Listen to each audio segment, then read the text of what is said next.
अस्सलाम वालेकुम। उम्मीद करती हूँ आप सब खैरियत से होंगे। आज मैं आपको फ्रैंकेनस्टीन नावल के बारे में बताऊंगी। वीडियो में आगे बढ़ने से पहले मेरे चैनल को सब्सक्राइब, वीडियो को लाइक कर दें और बेल आइकन को प्रेस कर दें ताकि आपको मेरी तमाम आने वाली वीडियोस के नोटिफिकेशन मिलते रहें। वक्त को ज़ाया किए बगैर हम अपनी स्टोरी की तरफ चलते हैं, मतलब नावल की तरफ चलते हैं। रॉबर्ट वाल्टन अपनी बहन मार्गरेट को एक लेटर लिखता है 11 दिसंबर को रशिया से। 18वीं सदी है ये। रॉबर्ट वाल्टन नॉर्थ की तरफ जा रहा है, जर्नी पर जा रहा है। वो कहता है नॉर्थ पोल जैसी खूबसूरती कहीं और नहीं है। नॉर्थ पोल जाने के इसके दो मकसद हैं। सबसे पहला वो वहाँ की कंट्रीज़ देखना चाहता है और दूसरा ये जानना चाहता है कि नॉर्थ पोल में ये मैग्नेटिज्म आखिर आया कहाँ से है। उसका जो फर्स्ट लेटर होता है उसमें वो कहता है कि मैंने फेमस पोइट बनने की कोशिश की मगर मैं बन नहीं सका। मगर बचपन की ख्वाहिश थी कि मैं नॉर्थ पोल जाऊं, मगर वो दिल में ही रही। मैं चाहता था कि मैं अच्छा खासा पैसा कमा सकूं, लेकिन सुकून से ज़िंदगी गुजारता, लेकिन मैंने ऐसा नहीं किया। मेरी ज़िंदगी का कुछ मकसद है जो मैंने पूरा करना चाहा है। इसलिए रॉबर्ट वाल्टन ने एक शिप किराए पर लिया और कुछ लोगों को अपने साथ में लिया और रशिया से रवाना हो गए, ये सोचकर कि वो शायद कभी वापस आएगा या नहीं आएगा। अब ये दूसरा लेटर लिख रहा है वो 28 मार्च को। वो कहता है कि मैं बहुत अकेला सा हो गया हूँ। मेरे माँ बाप ने मुझे ऐसे पाला है, बहुत सेफली पाला है कि मैं इतना सेंसिटिव हो गया हूँ कि मेरे से समुंदर की ब्रूटैलिटी बर्दाश्त नहीं हो रही। अब तक मैंने समुद्री खूबसूरती देखी थी मगर ख़तरों का मुझे नहीं पता था। अब मुझे याद आती है एस.टी. कोलरिज की poem the rime of ancient mariner, जिसमें इन्होंने सिर्फ समुंदर की खूबसूरती नहीं बल्कि ब्रूटैलिटी भी दिखाई। फिर ये तीसरा लेटर लिख रहा है 7 जुलाई को। इसमें कहता है कि मौसम अब कुछ साफ़ हुआ है और ये नीचे डिस्क्रिप्शन में देता है कि जिसमें समुंदर की बर्फ़ का वो जिक्र करता है। फिर ये चौथा लेटर लिखता है जो बहुत ज़्यादा इम्पोर्टेंट है, ठीक है। वो लिखता है कि हमारे ग्रुप में एक मॉन्स्टर को भागते हुए देखा, इसके पैरों के निशान भी देखे और अगली सुबह हमने एक आदमी को भी देखा जो देखने में यूरोपियन ही लग रहा था। बुरी हालत में वो बर्फ़ में पड़ा हुआ था। हमारी शिप इसके करीब पहुंचा तो हमने इसको रेस्क्यू कर लिया और कुछ दिन गुजर गए। इसे होश नहीं आया और फिर वो दिन गुजरते ही रहे तो फिर आहिस्ता आहिस्ता ठीक होने लगा। इसमें जान आने लगी, वो रिकवर हो रहा था। मैं इस आदमी के करीब जाता रहा, वो आहिस्ता आहिस्ता मेरा भाई जैसा बन गया। मैं इसको अपना भाई मानने लगा। इस आदमी ने मुझसे पूछा कि मैं यहाँ कैसे आया, तो मैंने जवाब दिया कि मुझे इल्म हासिल करने का शौक़ है। तो आप कह सकते हैं कि मैं नॉलेज की तलाश में आया हूँ। मुझे शौक़ है नॉलेज इकट्ठी करने का। मुझे लगा कि जैसे इसको मेरी बात ये जो मेरी बात है ये मेरे पसंद नहीं आई। वो बोला कि इस नॉलेज की तलाश में मैंने अपना सब कुछ गंवा दिया। ये बात सुनते ही मुझे इस आदमी में इंटरेस्ट बढ़ गया। मैं इसकी स्टोरी सुनना चाहता था। इसने कहा मैं आपको अपनी स्टोरी ज़रूर सुनाऊंगा, शायद आपकी ये नॉलेज की जो प्यास है कुछ कम हो जाए। मैंने कहा कि ऐसा हो ही नहीं सकता कि मैं नॉलेज की तलाश छोड़ दूं, इसका पीछा छोड़ दूं। ऐसा तो बिल्कुल भी नहीं हो सकता। मैं नॉलेज की तलाश में कहाँ कहाँ फिरा हूँ, ऐसा हो ही नहीं सकता कि मैं नॉलेज का पीछा छोड़ दूँ। तो मेरी बहन, मैं तुमसे वादा करता हूँ कि वो आदमी जो भी स्टोरी सुनाएगा मैं इस बुक में चैप्टर्स की तरह लिखूँगा। इस आदमी का नाम विक्टर फ्रैंकेनस्टीन है। अब ये स्टोरी स्टार्ट हो रही है। वो जो विक्टर बता रहा है अब बताने लगा है। और अब ये अपनी स्टोरी सुना रहा है कि जब मैं पैदा हुआ, जब मैं 5 साल का था, तब मेरी मदर ने एलिज़ाबेथ को अडॉप्ट कर लिया था। एलिज़ाबेथ एक यतीम लड़की थी जिसको मेरी मदर ने अडॉप्ट कर लिया। हमारी पूरी फैमिली इस लड़की एलिज़ाबेथ को बहुत प्यार करती थी। मैं इसको अपनी कज़न की तरह समझता था और वो भी मुझे अपनी कज़न की तरह समझती थी। मेरा बचपन एलिज़ाबेथ के साथ गुजरा और वो बहुत अच्छा गुजरा। एलिज़ाबेथ के अलावा मेरा एक और दोस्त था जिसका नाम हेनरी था। मेरे साथ स्कूल में भी था वो, और वो बहुत लाइक था और मेरी तरह इसकी भी यही ख्वाहिश थी कि इसका नाम हिस्ट्री में याद रखा जाए। जैसे जैसे मैं बड़ा हो रहा था, मेरा इंटरेस्ट नेचुरल फ़िलासफ़ी में मेरा पागलपन बनता जा रहा था। एक दिन मैंने एक दरख्त पर बिजली गिरी तो मैंने जहन में एक बात आई कि अभी अभी ये दरख्त पर बिजली गिरी है, तो जो साइंस के लॉ होते हैं ये बियॉन्ड द इमेजिनेशन होते हैं। साइंस में कुछ भी हो सकता है, जो इंसान सोच नहीं सकता वो सब हो सकता है। जब साइंस में इतना सब कुछ है तो मैं क्यों नेचुरल फ़िलासफ़ी में के पीछे पड़ा हूँ। तो मतलब ये कि एक डाउट पैदा हो गया उसके माइंड में। फिर मैंने जब 17 साल का हुआ तो एक हादसा हो गया कि एलिज़ाबेथ को एक ऐसा बुखार हो गया जिसमें मेरी मदर की डेथ हो गई थी, और फिर ये बुखार एलिज़ाबेथ को हो गया था। मेरी मदर जाते जाते ये कह गई कि इनकी ये ख्वाहिश है कि जल्द ही तुम्हारी और एलिज़ाबेथ की शादी हो जाए। मगर मुझे अपनी मदर की डेथ का इतना दुख था कि मेरा दिल करता था कि मैं सब कुछ छोड़ छाड़ कर जर्मनी चला जाऊँ। और मैंने ऐसे ही किया कि मैं अपने फादर, एलिज़ाबेथ और हेनरी सब को छोड़ छाड़ कर स्टडी करने के लिए जर्मनी चला गया। वहाँ जाने के बाद मेरी मुलाकात हुई फ़िलासफ़ी के एक प्रोफेसर से। तो उन्होंने मुझे कहा कि अभी तक जो तुमने स्टडी किया है वो किसी काम का नहीं है, वेस्ट ऑफ टाइम था। फिर दूसरे प्रोफेसर से मुलाकात हुई, उनका नाम वाल्टन था। वो केमिस्ट्री के प्रोफेसर थे। इन्होंने एक लेक्चर दिया पावर पर, और वो साइंस में बहुत कामयाब थे, इनको अवार्ड्स भी मिले थे। तो मैंने इनसे इंस्पायर्ड हुआ, और मैंने अपनी सारी बात इनको बताई कि मेरी अभी अभी मदर की डेथ हुई है। मेरा प्लान है कि हम मरे हुए ऑब्जेक्ट्स को ज़िंदा कर सकें, मतलब कि हम ऑब्जेक्ट्स में जान डाल सकें। तो इन्होंने मेरा मजाक नहीं उड़ाया और मेरे से इंस्पायर्ड हुए। इन्होंने मुझे सपोर्ट करने को कहा और फिर अपने काम में मैं ऐसा मगन हुआ कि फिर मुझे किसी चीज़ का होश नहीं था। 2 साल में मैंने नेचुरल फ़िलासफ़ी में इतनी कोई रिसर्च की कि सब कुछ मैंने इग्नोर कर दिया, हत्ता कि अपनी फैमिली को, फ्रेंड्स को, और हत्ता कि एलिज़ाबेथ को भी मैंने इग्नोर कर दिया। फिर 2 साल बाद मुझे ज़िंदगी पैदा करने का सीक्रेट पता चल गया कि ज़िंदगी कैसे मिलती है और इंसान कैसे ज़िंदा होता है। और फिर मैंने सोचा कि क्यों ना मैं एक ज़िंदा आदमियों की कम्युनिटी बना दूं।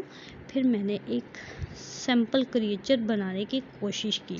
इस क्रिएचर को बनाने में मेरा बहुत टाइम लगा। मैं अकेले काम करता रहा। मेरे जहन में कहीं ना कहीं ये ख्याल ज़रूर था कि अगर मैंने एक ज़िंदा आदमियों की कम्युनिटी बना दी तो मुझे वो गॉड मानेंगे, क्योंकि मैं इनका क्रिएटर हूँगा। आखिरकार मैंने महीनों की मेहनत के बाद एक क्रिएचर बना लिया। लेकिन जैसे ही वो क्रिएचर ज़िंदा हुआ मुझे इससे डर लगा। इसके बनाने के बाद मैं पहली बात यही सोची कि मेरे से क्या बन गया है, ये तो मॉन्स्टर बन गया है। मैं इस कमरे से ही भाग गया और सोने की कोशिश करने लगा। मुझे अजीब अजीब कब्रों के, मौत के ख्वाब आने लगे। फिर मैं उठ गया और वापस इस मॉन्स्टर को देखने गया, मगर वो इतना खौफनाक था कि मैं अपने ही घर में पूरी रात मैंने बाहर गुजार दी। मैं घर वापस आया ही नहीं। मेरी हिम्मत ही नहीं पड़ी कि मैं जाके देखूं अपार्टमेंट में कि मॉन्स्टर वो गया कि नहीं। फिर मैं चलते चलते अपने दोस्त हेनरी के घर पहुंचा, जो जर्मनी आया हुआ था पढ़ाई करने के लिए। फिर मैं इसके साथ चेक करने गया अपने अपार्टमेंट में कि क्या वो मॉन्स्टर अभी भी मेरे घर में मौजूद है या नहीं है। लेकिन मुझे ये देखकर इत्मीनान हो गया कि वो वहाँ से जा चुका था। फिर मैं बीमार हो गया और महीनों तक बीमार रहा और हेनरी ने तब तक मेरा ख्याल रखा जब तक मैं ठीक ना हो गया। इसने किसी को भी नहीं बताया था कि मैं बीमार था। जब मैं ठीक हुआ तो हेनरी ने मुझे कहा कि कम से कम अपनी फैमिली को एक लेटर ही लिख लो, और उसने मुझे एलिज़ाबेथ का एक लिखा हुआ लेटर दिया। मैंने वो लेटर पढ़ा और लेटर पढ़ने के बाद मैंने हेनरी को अपने प्रोफेसर से मिलवाया, जिन प्रोफेसर से मैंने जर्मनी आकर दोस्ती की।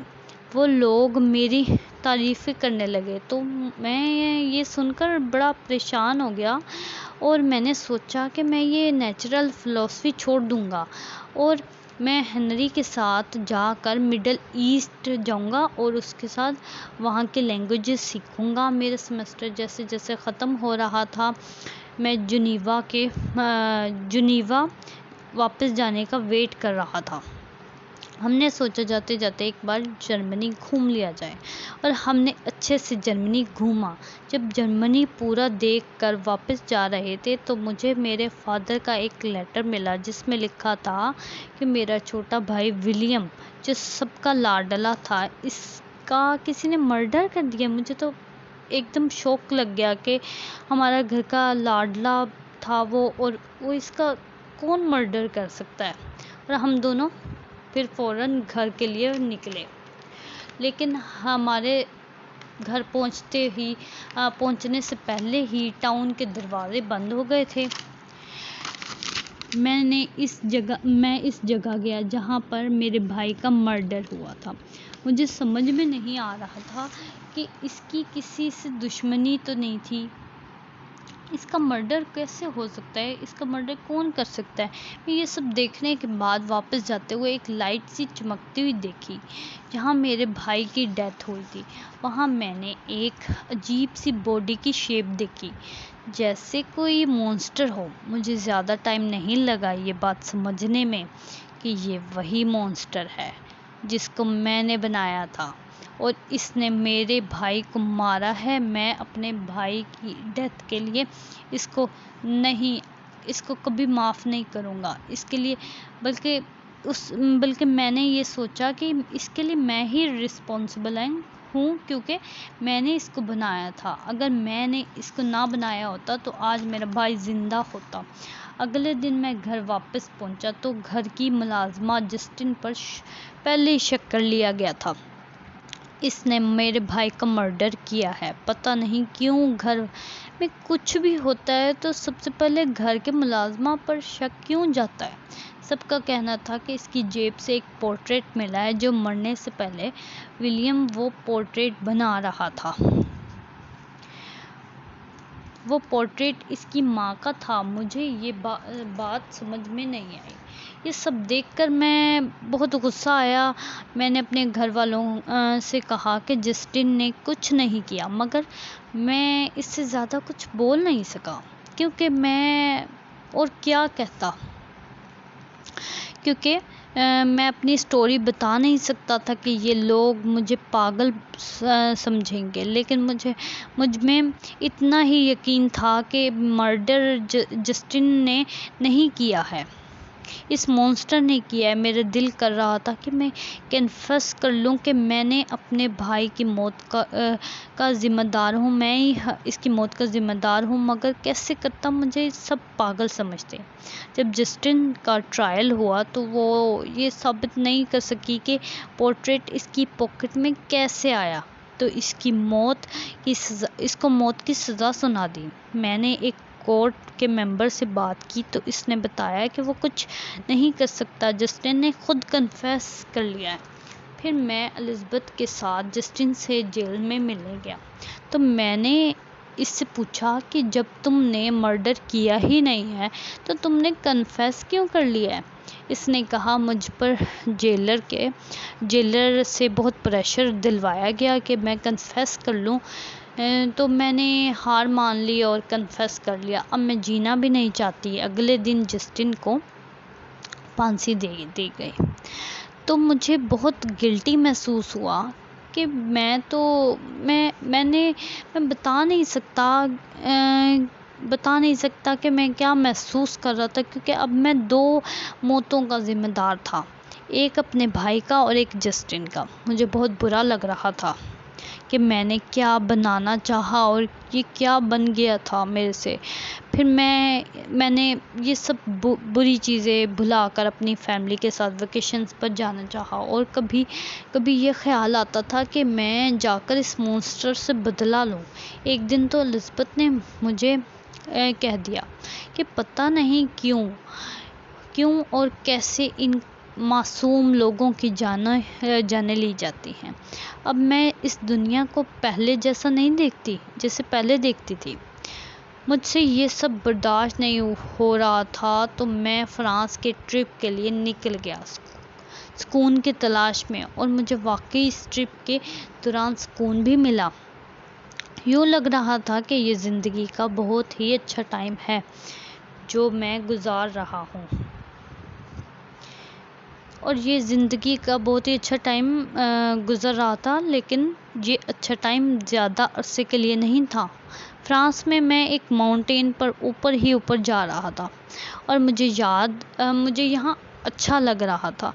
तभी मुझे अचानक वो मॉन्स्टर फिर दिखाई दे दिया। मैंने इससे अपना गुस्सा दिखाया कि वो खुद ही कहीं जाकर मर जाए, मगर वो बोला कि मैं तुम्हारा एडम हूँ, तुम्हारा फर्स्ट मैन हूँ। मैं तुमसे बहुत नाराज़ हूँ कि तुमने मुझे बनाकर छोड़ दिया। फिर भी मैं तुमसे रिक्वेस्ट करता हूँ कि तुम एक बार मेरी स्टोरी सुन लो। तो मैंने सोचा कि ये तो मेरी रिस्पॉन्सिबिलिटी बनती है कि मैं इसकी स्टोरी सुनूं, क्योंकि मैंने ही इसको बनाया है, तो इसके मैं पीछे चल पड़ा। इसने कोई ग्लेशियर में गुफा बनाई हुई थी। मैं उधर बैठकर इसकी स्टोरी सुनने लगा। तो इसने कहा कि जब तुम मुझे अपने अपार्टमेंट में बनाकर छोड़कर गए थे, तो मैं वहाँ से भाग गया था। मैंने लाइट देखी, अंधेरा देखा। मैं बहुत भूखा था, मुझे ठंड लग रही थी। आग जैसी कोई गर्म चीज़ की तलाश में यहाँ वहाँ भटकने लगा, मगर मैं जहाँ भी जाता था लोगों को मुझे देखकर डर लगता था। तो मैंने फैसला किया कि लोगों से जितना दूर रहा जाए इतना ही अच्छा है, इतना ही बेहतर है मेरे लिए। तो मुझे भटकते एक जगह मिल गई। एक कॉटेज की साइड पे डार्कनेस थी, तो मैं वहाँ जाकर छुप जाता था। तो मैं वहाँ से लोगों को देखता था, एक आदमी, एक औरत, एक बूढ़ा, जो भी मुझे नज़र आता था मैं देखता था, उनकी एक्टिविटीज़ देखता था। वहाँ पर एक फैमिली थी जिसे मैं देखता था, ऑब्ज़र्व करता था, और वो फैमिली हर वक्त उदास रहती थी, मगर मैं समझ नहीं आती थी कि वो क्यों इतना उदास रहती है। वहाँ पे उनकी फैमिली का जो मालिक मतलब सरबराह जो था वो गरीब था, भूखा था, अंधा था। तो मुझे भूख तो लगती थी, तो मैं मजबूरी में इनका खाना खा जाता था। मुझे खाना पड़ता था क्योंकि मुझे भूख लगती थी, मगर रात को मैं इनके लिए लकड़ियाँ काट कर रख देता था इनके कॉटेज के बाहर। बाद में मुझे समझ आया कि ये जो आवाज़ें निकालते हैं असल में ये आपस में बातें करते हैं। तो मैंने इनकी लैंग्वेज सीखने की कोशिश की। इस फैमिली से मुझे काफ़ी कुछ सीखने को मिला। मैंने अपनी चाल ढाल बदल ली, इनके जैसा बनने की कोशिश की, इनके जैसा बोलने की कोशिश की, और एक दिन मैं पानी के पूल में पहुंच गया। सब चीखें मारकर भाग गए। तो इस वक्त मुझे समझ आ गया कि मैं जितना भी अपने आप को चेंज कर लूँ, जेंटली बात कर लूँ, लेकिन लोग मेरी अपीयरेंस देखते हैं, और बेशक मैं दिल से जितना भी अच्छा हूँ, बुरा नहीं हूँ, तो कोई फ़ायदा नहीं। तो स्प्रिंग का मौसम आते आते मेरे में भी उम्मीद आ गई कि मेरा फ्यूचर को लेकर, अपने कल को लेकर मैं सोसाइटीज़ के बारे में जानने लगा। तो मेरे जहन में आया कि मेरी कोई सोसाइटी नहीं है, मेरा कोई दोस्त नहीं है, साथी नहीं है। इसके बाद मुझे एक किताब मिली जिसने मेरी ज़िंदगी को बदल कर रख दिया। काफ़ी सीखने को मिला इस किताब से मुझे। इस बुक का नाम जॉन मिल्टन की पैराडाइज लॉस्ट था। इसमें मैंने सारी कहानी पढ़ी एडम और ईव की, तो मैं अपने आप को एडम की तरह मानने लगा, जिसे इसके बनाने वाले ने छोड़ दिया। लेकिन पता नहीं क्यों लोगों को मेरे में सैटर्न दिखता है। मैं अपने आप को एडम मानता हूँ, लोग मुझे सैटर्न, क्योंकि एडम को बनाने वाला कम से कम इसे प्यार तो करता था। मेरा बनाने वाला तो मुझे प्यार ही नहीं करता, मेरे से डर कर भाग गया। जब मैं तुम्हारे अपार्टमेंट से भागा था तो साथ में तुम्हारे कुछ जैनर्स लेकर भागा था, जो तुमने कुछ राइटिंग्स लिखी थी कि जैसे जैसे तुमने मुझे बनाया था, मगर मुझे तुम पर बहुत ज़्यादा गुस्सा है कि तुमने मुझे इतना बदसूरत क्यों बनाया है। ये चीज़ें मुझे तब रियलाइज़ हुई जब मैं इस फैमिली के पास गया कि तुम मेरी शक्ल पर मत जाओ। वो आदमी बूढ़ा था और ब्लाइंड था, तो मैंने सोचा कि शायद ये मेरी बात समझेगा, मगर फैमिली के दूसरे मेंबर्स ने मेरे पर हमला कर दिया। मुझे देखकर घर की लड़की बेहोश हो गई। मैं वहाँ से भाग गया। मुझे इस फैमिली का ऐसा रिएक्शन देखकर बहुत बुरा लगा। लेकिन अगला दिन होते होते मेरा गुस्सा भी ख़त्म हो गया, तो मैंने वापस जाने का सोचा। मैंने कहा जाकर दोबारा बात करता हूँ, शायद वो अब सुनेंगे। लेकिन जाकर देखा तो वो फैमिली ने अपना घर बेच दिया था। वो लोग जा रहे थे। वो लोग ऐसी जगह नहीं रहना चाहते थे जहाँ मॉन्स्टर रहते हैं। ये मेरा एक फैमिली के साथ लिंक था, वो भी ख़त्म हो गया और मुझे बहुत गुस्सा था। मैंने इनकी कॉटेज को आग लगा दी और जुनीवा के लिए निकल पड़ा, तुमसे बदला लेने के लिए। कुछ हफ्तों तक चलते चलते मैं जुनीवा पहुंचा। वहाँ भी एक छोटा सा बच्चा था जो मुझे देखकर डर गया। फिर मैं एक खाली खेत में रात गुजारी और मैंने वहाँ एक खूबसूरत सी लड़की देखी। इसकी खूबसूरती को देखकर मेरा गुस्सा और बढ़ गया, क्योंकि अब मेरे से किसी किस्म की खूबसूरती बर्दाश्त नहीं होती थी। अब तुम बताओ मैं क्या करूं? इन सब में मुझसे तुम्हारा भाई भी मर गया। अगर तुम मेरी जगह होते तो क्या करते? मुझे भी मेरी फैमिली चाहिए। मैं अकेला हूँ, मैं क्या करूँ? मेरा दिल नहीं करता कि मेरी कोई साथी हो, मेरा कोई दोस्त हो। पूरी कहानी वो बताता है, ठीक है। अब पूरी कहानी थी जो मॉन्स्टर ने बताई। अब बात तो सही है, क्या इसका दिल नहीं करता कि इसकी कोई साथी हो? तो मेरा दिल नहीं मान रहा था कि एक ऐसा क्रीचर बनाकर, जो मैं पहले ही गलती हो गई है, अब मैं वो दोबारा क्रीचर बनाऊं। तो मॉन्स्टर ने कहा कि मैं अब किसी को कोई नुकसान नहीं पहुंचाऊंगा। मैं तो पहले इसलिए किया क्योंकि मुझे तुम पर गुस्सा था। मैं तुमसे वादा करता हूँ कि तुम मेरे लिए एक फ़ीमेल मॉन्स्टर बना दो।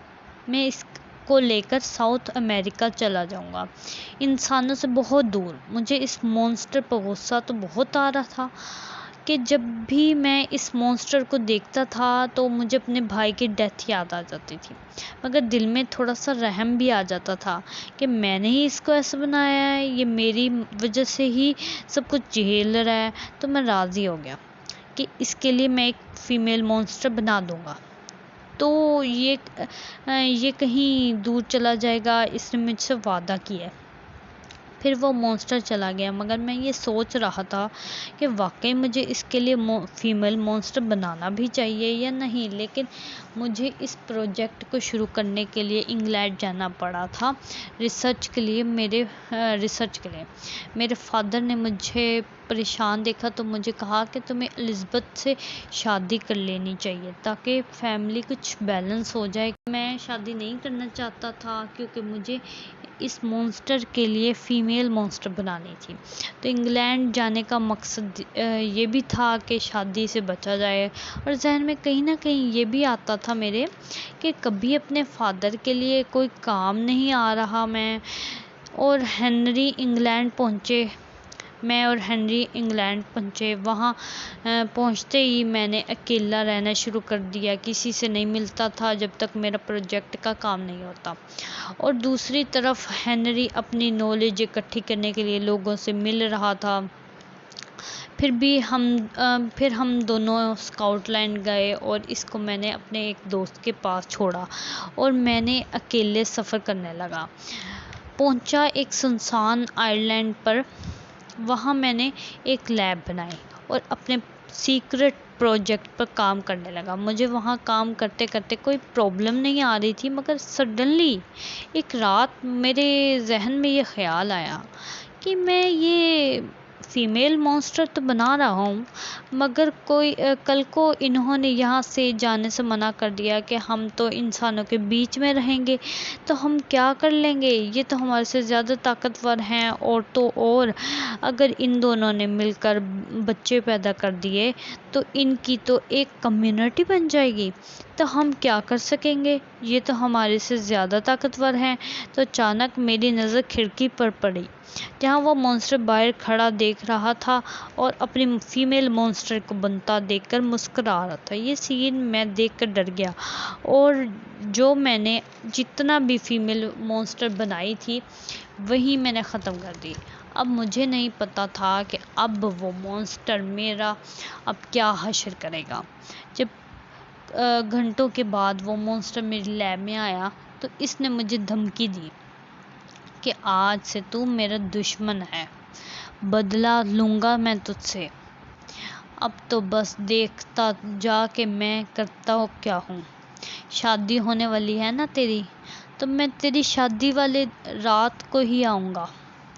तो मैं समझा कि शायद वो मुझे मारने की बात कर रहा है। वो वहाँ से चला गया तो मैंने सोचा कि ये मुझे शादी वाले दिन अगर मार देगा तो एलिज़ाबेथ तो विडो हो जाएगी। तो मुझे इसी रात हेनरी का एक लेटर मिला कि ट्रैवलिंग पर चलें। तो मैंने अपना सारा सामान, जो भी कचरा मैंने फैलाया था, वो सारा समुंदर में फेंक दिया। मैंने तैयारी की और मैं चला गया। तो तभी एक बुरी चीज़ हो गई, एक मर्डर हो गया। जहाँ से मैं अपनी कश्ती लेकर आ रहा था वहाँ पर लोगों का रश था। तो जैसे ही मैंने कश्ती किनारे पर लगाई और उतरा तो लोगों ने मुझे घेर लिया कि एक मर्डर हुआ है। मुझे समझ नहीं आ रहा था कि ये किसका मर्डर है। मैं एक मजिस्ट्रेट के पास गया तो पता चला कि जिसका मर्डर हुआ है वो किनारे पर है और इसकी गर्दन में काले निशान हैं और वो कश्ती मेरे जैसी लग रही थी।